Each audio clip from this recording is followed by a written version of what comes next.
Look, this is my third video of the day, bro. Cause I love you boys. So chill out, enjoy these 3 videos. Wait for me tonight. Give me like whatever likes, whatever. You know I'm still gonna post cause I'm a goat.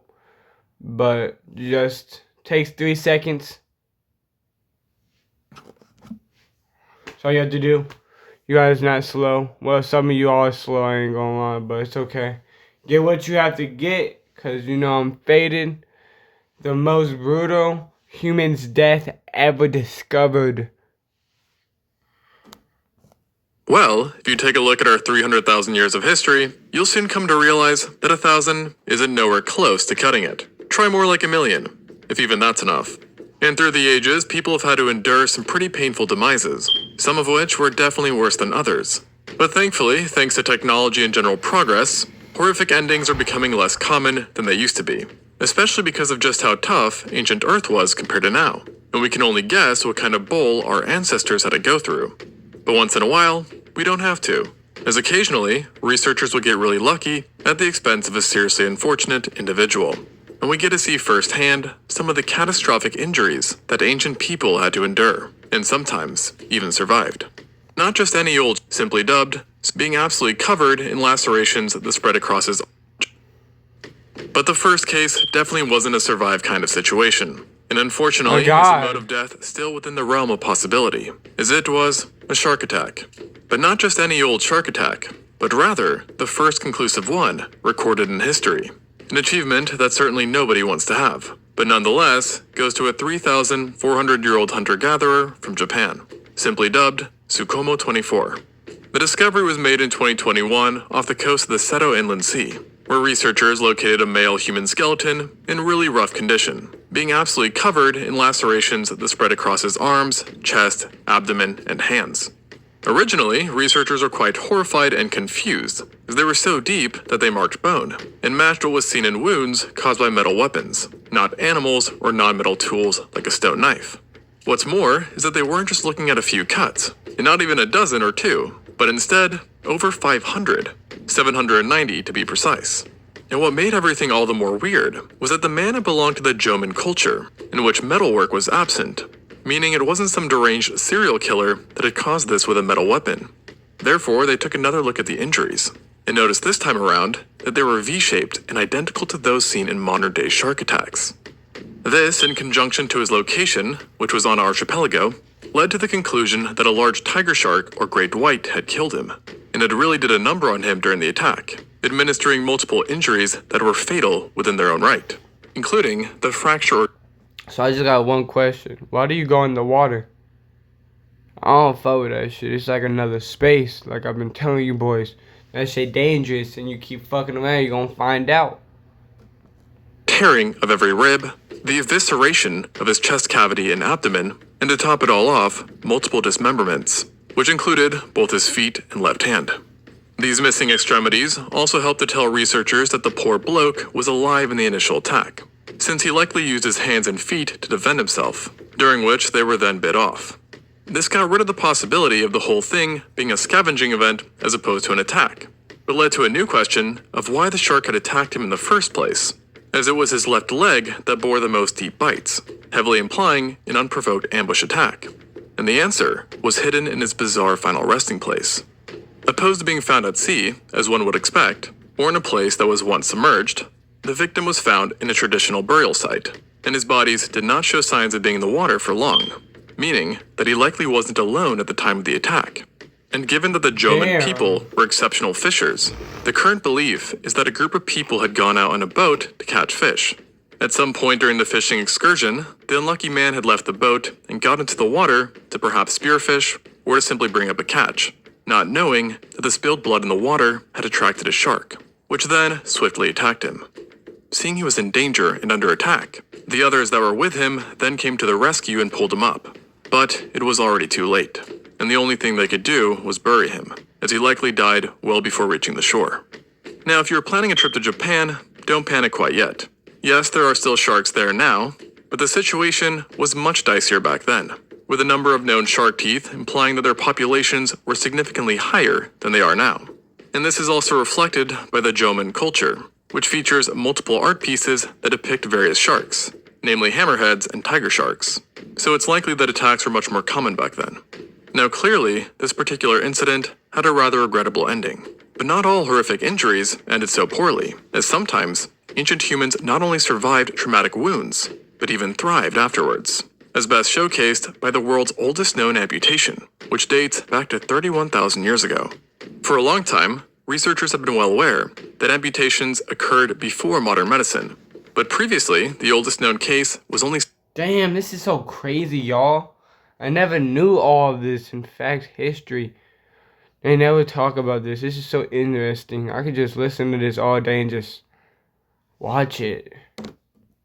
7,000 years old, involving a Neolithic farmer from Europe. So everyone was pretty excited when in 2020, a group of scientists stumbled upon a much older specimen in Borneo that bore signs of a successful amputation. The individual in question was found in the Liang Tibo cave, and notably was missing its left leg and foot. At first, there was an idea that it was lost in some traumatic accident, which then possibly killed the individual. Yet researchers noticed that not only was the wound extremely clean, but it was also healed and seemed purposeful, and the rest of the leg was partially withered and child-sized, while the specimen overall was clearly a young adult, making an amputation as a child the likeliest scenario.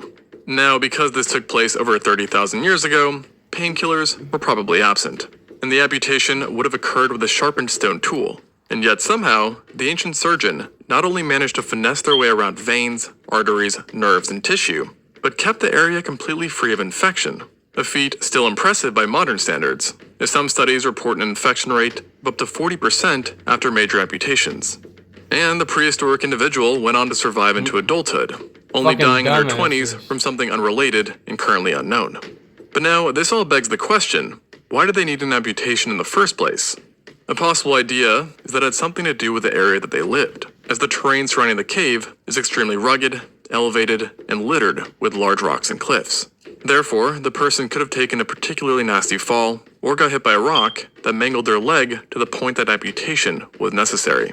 And while it's thought that they survived for nearly a decade after the incident, it would not have been easy, as they still needed to navigate a mountainous area with just one leg. And therefore, they must have relied quite a bit on others for care, demonstrating one of the earlier cases of human compassion. But alas, we also know that humans in the past, and present for that matter, can be quite cruel. And you'd know this all too well if you saw my recent video about the Neolithic bottleneck. That was a period of unusually cruel violence, which could be downright horrifying to say the least. And one of the worst cases of it was seen in the girls of St. Paul Troy, Chateau, France. This grisly discovery involved 3 women who were found buried together back in the 80s, but dated to about 5,500 years ago. And only recently did scientists unveil that a cruel sacrificial ritual had taken place. In total, 3 victims were found, and yet 2 of them were buried in very contorted positions and stuffed into very tight spaces, while being completely covered by heavy grindstones, likely meant to keep them down and from moving, signifying that these 2 had been buried alive and against their will.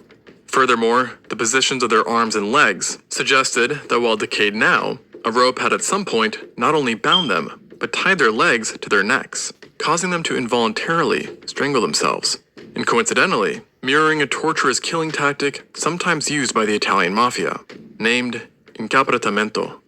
However, while mafias do it today for revenge against traitors, these Neolithic murders were some sort of agricultural sacrifice, as they were buried in a structure that mimicked a silo grain, and the 3rd woman was buried on top of them, unbound, and above the stones, presumably for symbolic purposes. The location was also quite peculiar, as it was built in a way that during the solstice, the sun would shine directly onto the silo. So in other words, whoever was behind this was quite twisted, yet unarguably well organized. Now, a less organized, but more strange and rare killing took place not so long before this. However, this incident occurred on the other side of the world, and involved the only known prehistoric sapien to be found in a tar pit, the La Brea woman. In case you didn't know, Los Angeles is home to the La Brea tar pits, which is actually an active paleontology site that has served as a predator trap for tens of thousands of years, as animals who got stuck in the sticky tar would in turn attract many unknowingly doomed carnivores. And it is believed to be up to 50,000 years old. And through the years, paleontologists have recovered thousands of iconic Ice Age specimens, like direwolves, ground sloths, saber-toothed cats, American lions, mammoths, mastodons, and then primates. Or rather, a primate. To be specific, a lone woman. Believed to have been between 18 to 30 years old at death, the La Brea woman is a well-preserved skeleton that consists of cranium, mandible, and postcranial material. In life, she likely stood around 4 feet 10 inches, or 1.5 meters tall, and lived some 10,000 years ago, where based on her dentistry, she sustained herself on a diet heavy in stone ground meal that apparently led to tooth issues, and could have caused quite a bit of pain in life. Damn. But putting all that to the side, the biggest issue obviously had to do with her being buried in the tar pit. You see, this was quite odd, as Paleo-Indians were definitely well aware that such a pit was dangerous and best to be avoided, which led researchers to suspect that she had a rather nefarious helping hand in ending up there. And upon further examination, they did indeed find that her jaw had actually been broken, while her skull had been fractured and possessed a small hole in it, indicative of a powerful strike. And not one that came from an animal, but rather from a quote-unquote fellow human. Which, if accurate, would make her LA's oldest known murder victim, given the age of the skeleton. And though highly debated, it's been hypothesized that given the location, that she had belonged to the Chumash people. Yet why she was attacked is not known, nor if the attack came from her own group, over personal discourse, or if it originated from a hostile party that was looking for resources, and potentially viewed her as a threat. Additionally, even though her wounds were almost 100% guaranteed to be fatal, given the level of medicine at the time, it's not clear if she had died first and then was dumped in the tar pit, or if she was thrown in there while wounded, but actually died from sinking under and suffocating in the tar. Alright, you boys. Let me know if you want part 2. I'm gonna give it to you. The most brutal human deaths ever discovered, part 2. Let me know if you want to see it. I'll give it to you, whatever. But I'm out because I'm tired. I'm high as fuck. Peace.